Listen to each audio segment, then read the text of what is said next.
O rival político definitivo de Trump surge, a Declaração de Guerra de Newsom. This is the conversation that Donald Trump tried to cancel. Don't miss it, 11:30 Pacific. Thank you to our Pacific time viewers. In fact, this is a different conversation in the West's defense. It was the privately run USA House, which is endorsed by the State Department, funded by big American companies, which did pull an event with you with Fortune yesterday. And I guess I wondered to begin with, what does that tell you about the way the U.S. private sector, which is really very heavily represented here, so you're going to get me in trouble right off the bat. Political moment. I looked at I admit, looking at the list, McKinsey and Microsoft and a few California companies. So have you, what the hell are they even talking about? But it's indicative, I think, of America. For those of you who are not American, it gives you a sense of what we're up against and what's happening across my country and what happened here in Davos. I was going to speak last night. It was a well-established event at the USA House. Simple conversation, discussion. After Trump's speech, they made sure that I didn't. They made sure it was canceled. And that's what's happening in the United States of America. Freedom of expression, freedom of assembly, freedom of speech. It's America in reverse. They're censoring historical facts. They're rewriting history. They're censoring books, 4,340 books, in libraries and in schools, banned in the United States of America. You're watching institutions. Any institution of independent thinking is under assault and attack by the Trump administration. You're seeing what's playing out in the streets of American cities, what played out in California, the second largest city in the United States of America. 4,000 National Guard were federalized. 700 active duty Marines were not sent overseas. They were sent to my largest city in the state of California. Masked men. Guy Greg Bovino, dressed up. It's as if he literally went on eBay and purchased SS garb. Greg Bovino. Secret police, private army, masked men, people disappearing quite literally, no due process, windows being smashed, seatbelts on, being, literally just sort of cut off, people dragged in the streets, kids separated from families, knocking on doors, racially profiling American citizens. So is it surprising the Trump administration didn't like my commentary and wanted to make sure that I was not allowed to speak? No. It's consistent with this administration and their authoritarian tendencies. But forgive me, these are objective facts. But I would say this was not, just to be clear, this was a private enterprise endorsed by the State Department, but these are a lot of decisions are being made by private companies right now. This is, this is a capital. This is probably the central global gathering of CEOs. And I guess I wonder if you can give me a review of how you see these folks. And you know your way around this world. How you see those people behaving. Society becomes how we behave. We are our behaviors. We're not bystanders in this world. The world we're experiencing happened on our watch. So in the relationship to your question, yeah, they're complicit in some respects to this moment. And forgive me, you brought up a tweet, but part of my approach has been a little more aggressive than perhaps a lot of American politicians. I created a Patriot site. On the site, you can go. There are knee pads that are available to purchase. The last round of knee pads sold out, just as our law firms are selling out. Many American universities are selling out. And yes, many corporate leaders are selling out to this administration. Selling out our values, selling out our future, selling out what makes America great. And it breaks my heart. And people need to stand up. People need to, courage of their damn convictions. We're the 250th anniversary of the United States of America this year. It's the 250th anniversary. The best of the Roman Republic, Greek democracy, co-equal branches of government, the rule of law, popular sovereignty. Tell me that reflects the America you read about today. There's no rule of law. It's the rule of dawn. I hope for Europeans, it's dawning on you. It's not the rule of law. You don't have co-equal branches of government. You have a supine Congress. You don't have a Speaker of the House. It doesn't exist. Popular sovereignty being challenged every single day by voter suppression, trying to rig elections. I mean, heck, Donald Trump tried to steal the election, the last election, tried to light democracy on fire, and then pardoned everyone that participated in that. Is anyone paying attention to what the hell is going on in the United States of America. So my state of mind is a little different, perhaps, than many others. I won't be complicit at this moment. I won't. I can't. I can't look my kids in the eyes. And so I'm just blessed that I get to represent a state that's larger than the size of 21 U.S. states combined. Where 27% of us are foreign-born. We practice pluralism. That's a word you haven't heard in America in a year. Where we dominate in every critical category in terms of energy and daring and entrepreneurialism and innovation. Look, give me a category. In California outperforms, fourth largest economy in the world. And so we can punch above our weight. We can come here with formal authority and a little moral authority. And I tell you, we need a little moral authority in our body politic in the United States of America today. Governor, how do you balance? Good morning, everybody. Sorry, I figured we would.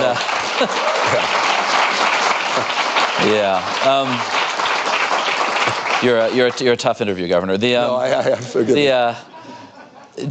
And when I think you have chosen a sort of, if you can't beat him, join him strategy to the way you're talking about this stuff. You talk, you're running around distributing knee pads to CEOs, and I think it does. Handing them out. And it does. I do have a few, if you'd like. I don't know.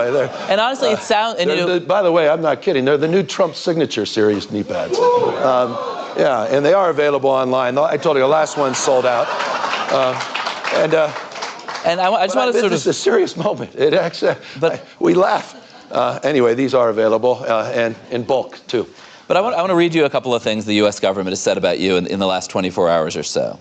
The U.S. government. The Treasury Secretary. When you put it the Treasury Secretary described you as Patrick Bateman meets Sparkle Beach Ken. The White House Communications Director. That was the U.S. Secretary of Treasury. I have a couple more, and then you can respond. The White House Communications Director called you Gavin Newsom, and and an official White House account, a federal government account, described you with I'd say, very online sexual slur that people here probably don't want to hear at 8:30 in the morning. And you're, in some sense, responding in kind, and waving the knee pads around. Fire with fire. Do you think? Should you? I mean, is that kind of discourse from you, from them, good for America? No, it's deeply unbecoming. Come on, of course it is. It's not what we should be doing. But you've got to point out the absurdity. You've got to put a mirror up to this. This is madness. President, you see what he's saying about European leaders, you talking down to people, talking past people. I mean, look, the comments he made yesterday we're not even discussing because you're discussing all the other comments about windmills or whatever else was happening. Well, he talked about Somalia's community. This is not normal. It's a deviation of normalcy. We've got to call it out. So I put a mirror up to Trump and Trumpism in all caps.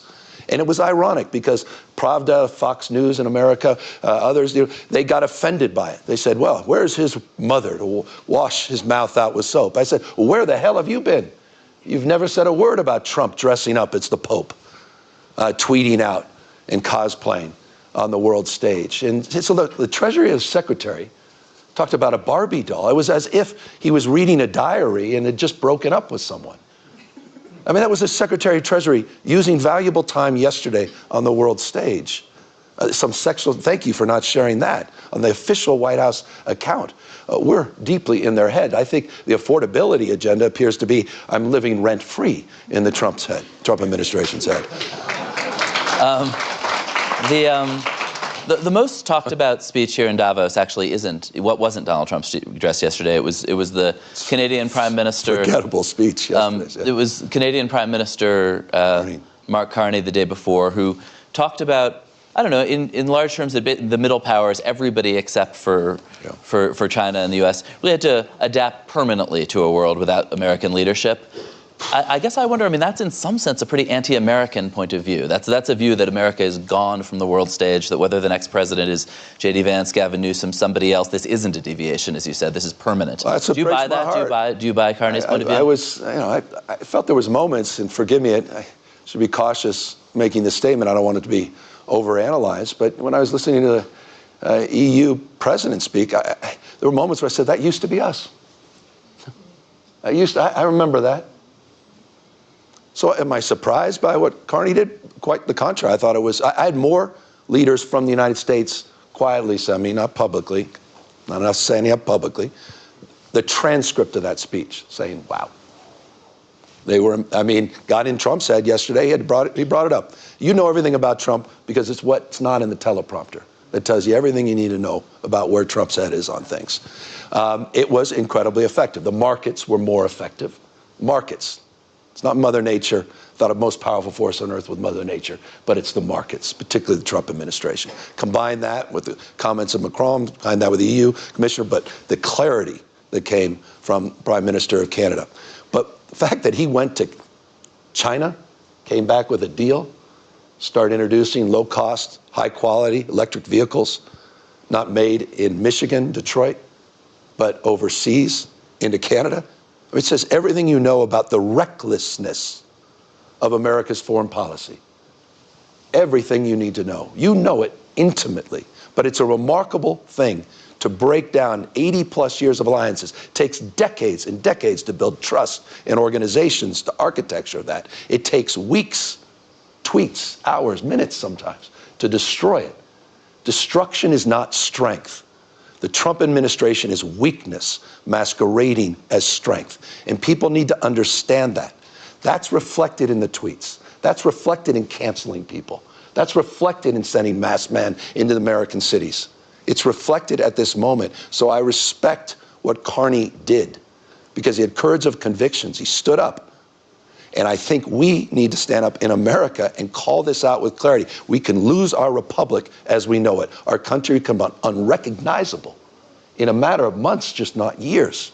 It is code red, blinking red in the United States of America. So forgive me, I feel this with passion, some indignancy, as someone frankly has taken it for granted all of these years. And it's why I came here to Davos to call it out. And I wish there were more of us doing the same, because there are more of us.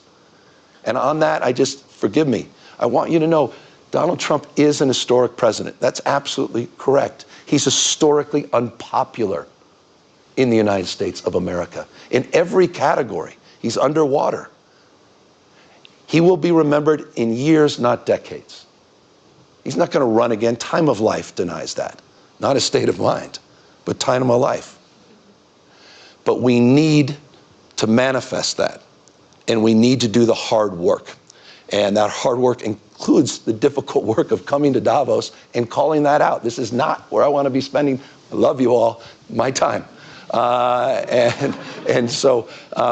Anyway, it's an extension of the conviction I feel about this moment. Talking a lot of people who, among other things, aren't American, maybe be concerned for America, but are making decisions about their own politics, their own countries. And what Carney's core point was, this is a rupture, this isn't an anomaly, and there's no going back. And do you think that, a different American leader can bring... I think these relationships are in dormancy, they're not dead. I don't use those binary terms. Don't fall prey to that.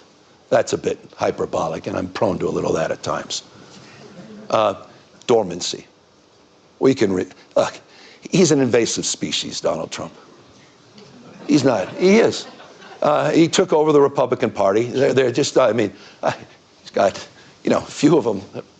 Lindsey Graham, speaking of the knee pads. I'm sorry. This is tough stuff. It's tough stuff. I don't recognize these people any longer. I used to respect Lindsey. Lindsey, you think what I'm saying about Trump's tough? How about what Lindsey Graham said about Trump? How about the Secretary of State, Marco Rubio? Do you think... these are the same people.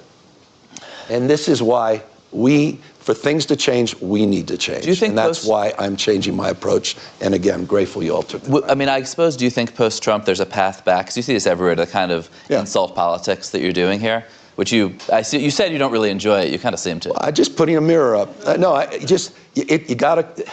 I was doing my 10... Este website pode ajudá-lo a melhorar a sua leitura e compreensão auditiva em inglês. Recorrendo a IA, divide as frases em segmentos curtos e fáceis de entender. Com o leitor, pode ajustar a velocidade, fazer pausa ou recuar para compreender cada frase. O site disponibiliza tradução em 20 idiomas, facilitando a aprendizagem. Basta escrever engnest.com no seu navegador e experimentar.